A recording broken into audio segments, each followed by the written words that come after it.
Shalom, everybody. Welcome to the Midrash portion of Reunion Roadmap. This is David Jones. With me today is Barry Phillips. Shalom, brother. Shalom, David. Got some things we want to talk about today, Barry. You ready for this? You like building projects?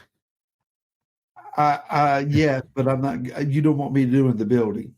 That's not in my skill set. Yeah, I find it interesting. I've been reading recently as Israel came out of Mitzrayim, and they were building for Pharaoh and doing all these things for Pharaoh and all these, oh my goodness, for Pharaoh. And then they come into the wilderness, they come to the mountain, and Yahweh's revealing himself in his heart to them and says, oh, by the way, I got a building project for you. Can you imagine?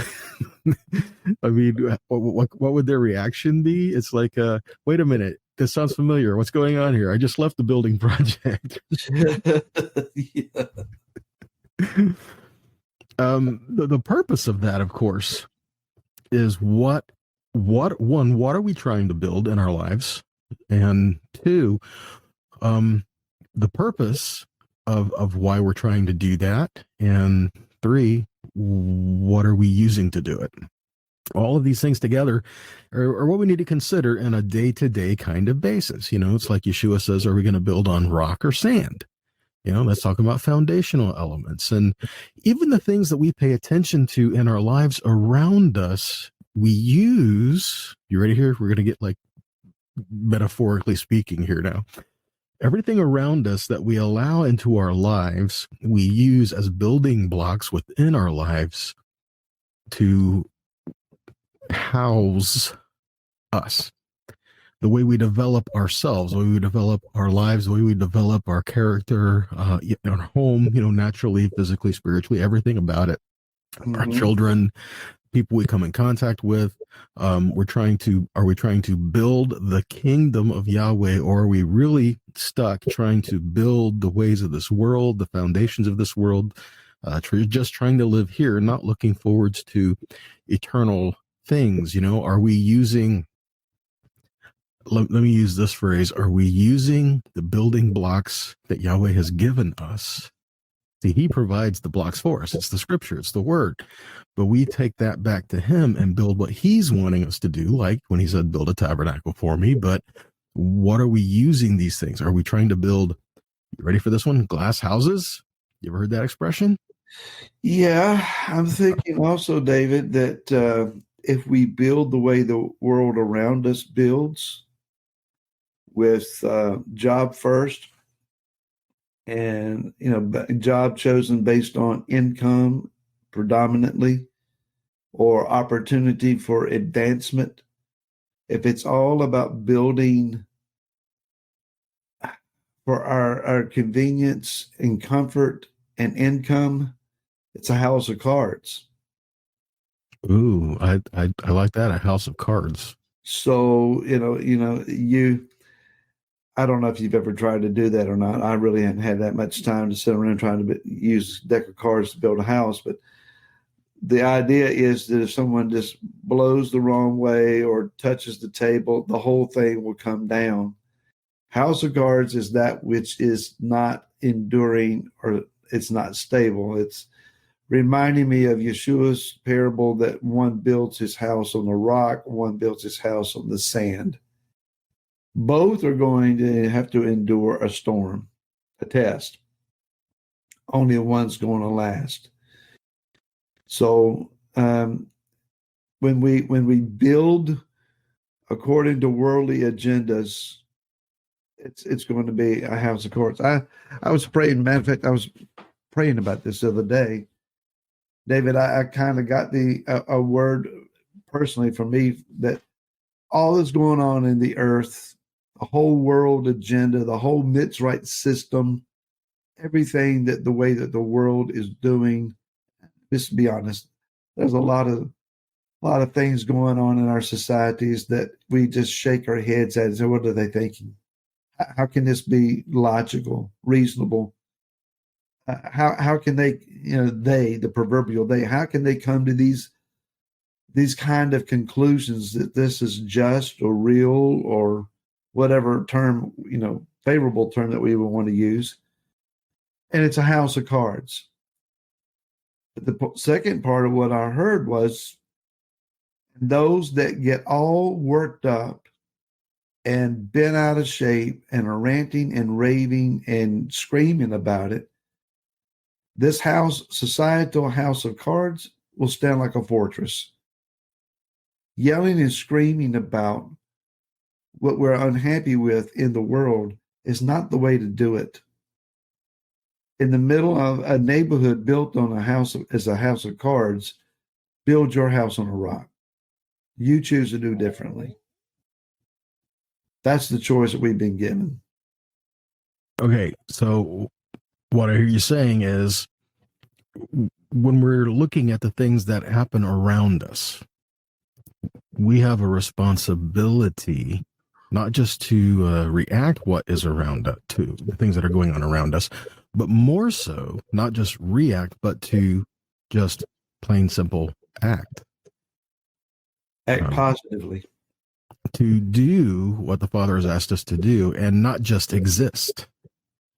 You know, there's a difference between living, existing, and just really living. You know, Yeshua said, come to give them life and that they have a life abundantly. Sure. Well, you know, it's, I hesitate even going here, but it's an example and I think it works. In political campaign seasons, you'll have a candidate that will just trash the other candidate and they'll bring up everything negative. Don't elect that candidate because, and they unleash then all of the garbage that they have found against them without saying anything really positive about themselves. So they run a very negative campaign. But the candidate that normally appeals to people is the one that says, look, this is who I am. This is what I'm going to do. This is the positive.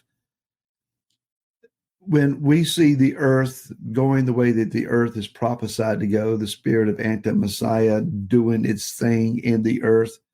I mean, this spirit has been at work since the first century. Yochanan wrote, you know, there are many anti-Messiahs in the earth. The spirit of anti-Messiah is already here. So this is not a new thing in our day. It's been here. It's just severely manifesting its agenda or agendas in the earth. And we're suddenly becoming more and more aware of it.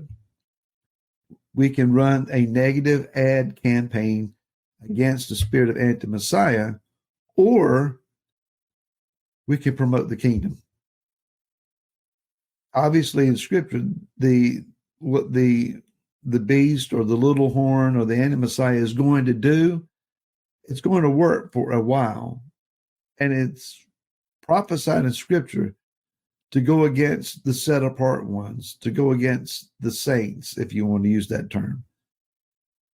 But ultimately, everything is flipped. The kingdom comes and we build the kingdom in the earth and we rule the earth.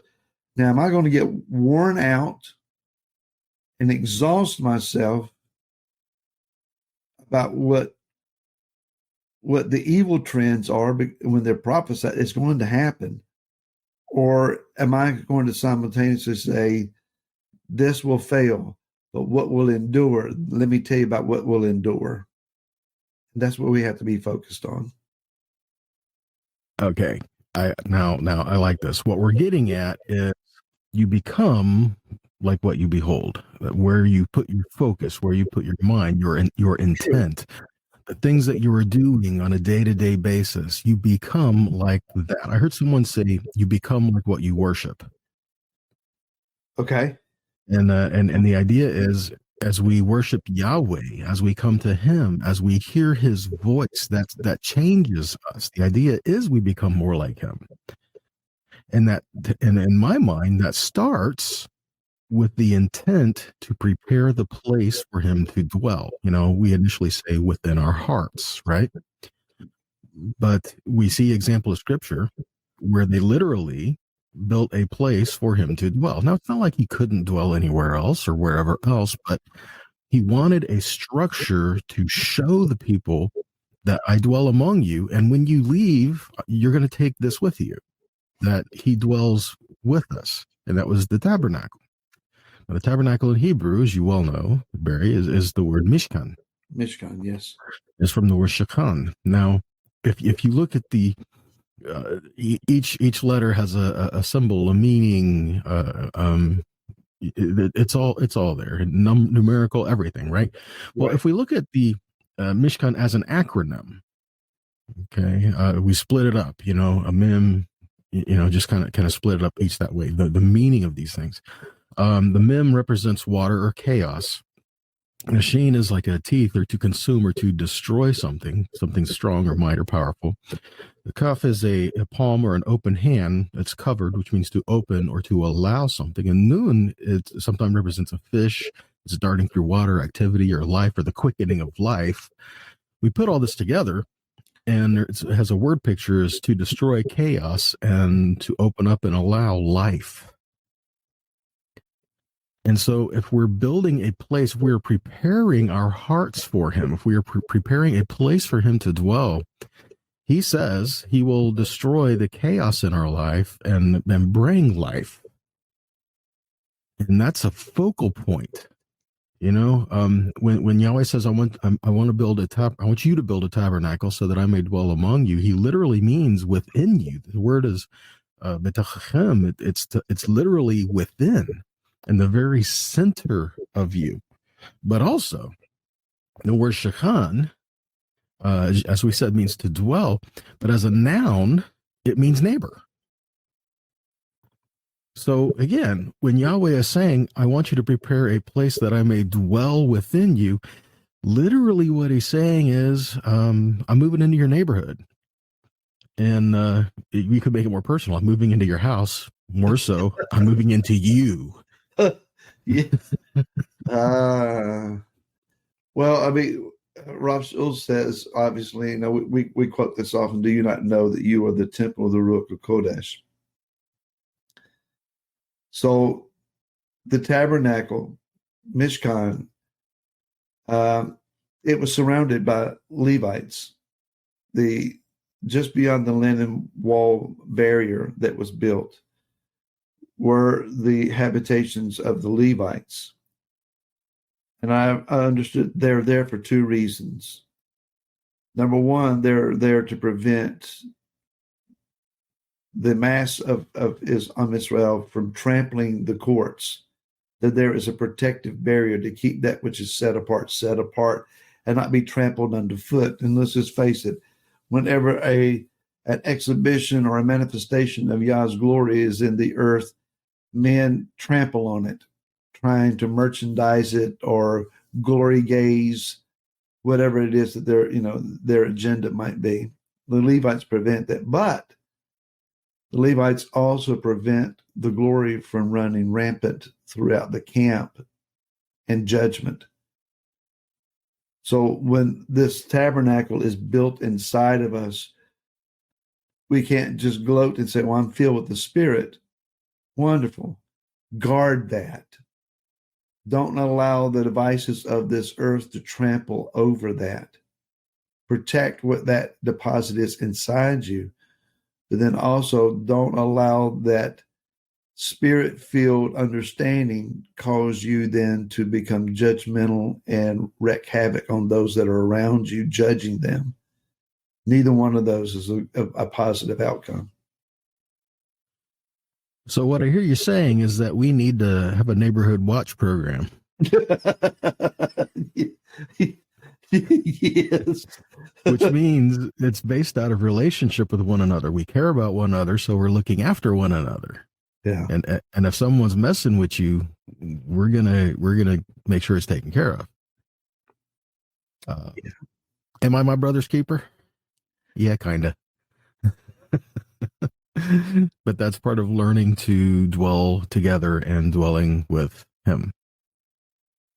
So I think that almost puts us out of time, Barry. My goodness. My goodness. It does.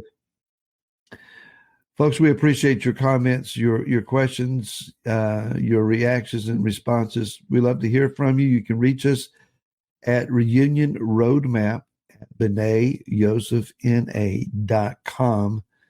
We look forward to being with you again next week. So until then, David, shalom, brother. Shalom, brother.